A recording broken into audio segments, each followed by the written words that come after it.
তোমাদেরকে এই অষ্টম শ্রেণীর বীজগণিত 4.3 এর উৎপাদক বিশ্লেষণের এই 24 নম্বর অঙ্কটা সলভ করব। আমরা শুধু এই অঙ্কটা সলভই করব না, এর পিছনে যে যে মেকানিজম কাজ করে, অর্থাৎ যে যে উপায়ে এই ক্যাটাগরির অঙ্ক তোমাদের দেওয়া হবে সেই বিষয় সম্পর্কে আলোচনা করব, যেন পরবর্তীতে তুমি এই ক্যাটাগরির সমস্ত অঙ্ক পাবা। তো দেখো, আমরা প্রথমে একটা ব্যাপার অঙ্কটা পড়ে দেখি। X square plus 7x minus 120। এখন ব্যাপারটা হলো এইখানে এক্স স্কোয়ার কেন দিল আর এইখানে শুধু এক্স দিল কেন?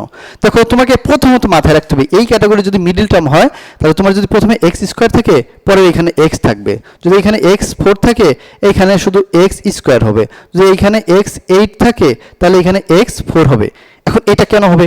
দেখো, উভয় এমনভাবে করতে চাচ্ছে যে উৎপাদকের বিশ্লেষণ করতে হলে তোমাকে দুইটা জোড়া বানাইতে হবে। এখন এই জোড়াটা কেমন বের করতে হবে? এই জোড়াটা এমনভাবে করতে হবে যেন যোগ বিয়োগ করলে এইটার সমান হয়। ধরো কেমন, আমি যদি ধরো 3x যদি থাকতো তাহলে যোগ বিয়োগ করলে হবে কি এটার সমান। যদি আমি এরকম লিখতাম 2x প্লাস x তাহলে 3x হইতো। আমি যদি লিখতাম 4x মাইনাস x 3x হইতো। আমি 6x মাইনাস 3x 3x হইতো। এই ক্যাটাগরিতে তুমি যোগই করো আর বিয়োগই করো, তোমাকে এই সংখ্যায় ব্যাক আসতে হবে।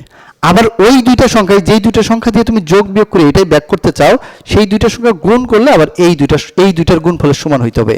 এখন এই দুইটার গুণফলের সমান কি? ধরো এক্স স্কোয়ার গুণ 120 গুণ করলে হবে 120 এক্স স্কোয়ার।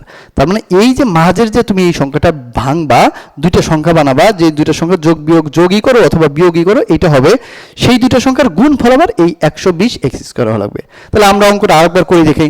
আমরা লিখলাম এক্স স্কোয়ার, এখানে আমি লিখলাম যে প্লাস, আমি লিখলাম তোমার ধরো লিখলাম আমি 15x, এখানে মাইনাস 8x মাইনাস 120। দেখো কিভাবে করা হলো, 15x থেকে যদি আমি 8x বিয়োগ দিই তাহলে তোমার 7x হলো। এই যে আমি কি করলাম, আমি এই দুইটা সংখ্যার যোগই করি অথবা বিয়োগই করি, বিয়োগ করলে এই মাঝের সংখ্যা হওয়া লাগবে। তুমি জানো বড়টার আগে প্লাস আছে, তাহলে প্লাস থেকে মাইনাস করলে কি হবে 7x, এই প্লাস 7x, তাহলে হয়ে গেল। আবার এই দুইটা সংখ্যার গুণফল কি? এই দুইটা সংখ্যার গুণফল হওয়া লাগবে এই সংখ্যায়, এইটা আর এইটার গুণফলের সমান।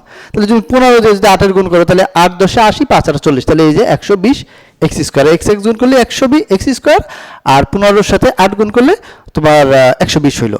তার মানে কি দাঁড়ালো, এই দুইটা সংখ্যা আমি এমন সংখ্যারে এইটারে এমন সংখ্যা দ্বারা ভাঙলাম যেন এই দুইটা যোগ করি অথবা বিয়োগ করি এই মাঝের সংখ্যাতে ব্যাক আসতে পারি। আবার ওই দুইটা সংখ্যারে যদি আমি গুণ করি তাহলে এই দুইটার গুণফলের সমান হবে। তো আমি সেই ক্যাটাগরিতে করলাম, আমি নিলাম কি 15x মাইনাস 8x। এখন পরবর্তীতে কি করতে হবে? পরবর্তীতে আমাদের কমন নিতে হবে। কমন নেওয়া মানে কি? ভাগ করা। দেখো আমি এখানে x কমন নিলাম, কমন নিলে থাকবে কি x প্লাস 15, এখানে মাইনাস, আমি এখানে কি নেবো, আমি 8 কমন নিলাম। কমন নেওয়া মানে ভাগ করা, তাহলে আমি 8 কমন নিলে থাকবে x এর x থাকবে, মানে 8 থেকে 8 চলে গেলে 1 থাকে, আর একের সাথে x গুণ করলে এইটাই হয় মাইনাস। এই যে মাইনাস মানে প্লাস, তাহলে 120-এর ভিতরে 8 কয়বার যায়? এই যে 15 বার। তাহলে এখানে কি থাকলো, একই জোড়া হতে একটা নিতে হয়, তাহলে x প্লাস 15 আর থাকলো x মাইনাস 8। এই তো তোমার উৎপাদকের বিশ্লেষণের অঙ্ক। তো আশা করছি তুমি অঙ্কটা ক্লিয়ারলি বুঝতে পারছো যে আসলে অঙ্কটা কিভাবে কোন প্যাটার্নে তৈরি হচ্ছে, আর কেনই আমরা এরকম দুইটা সংখ্যা নিব, আবার কেনই আমরা এই দুইটা যোগ বিয়োগ করবো, আবার কেন এটা গুণ করে ওই দুইটা সমান বানাবো। তো ভিউয়ার্স, দেখা হচ্ছে পরবর্তী ভিডিওতে। আজকের মতন বাই।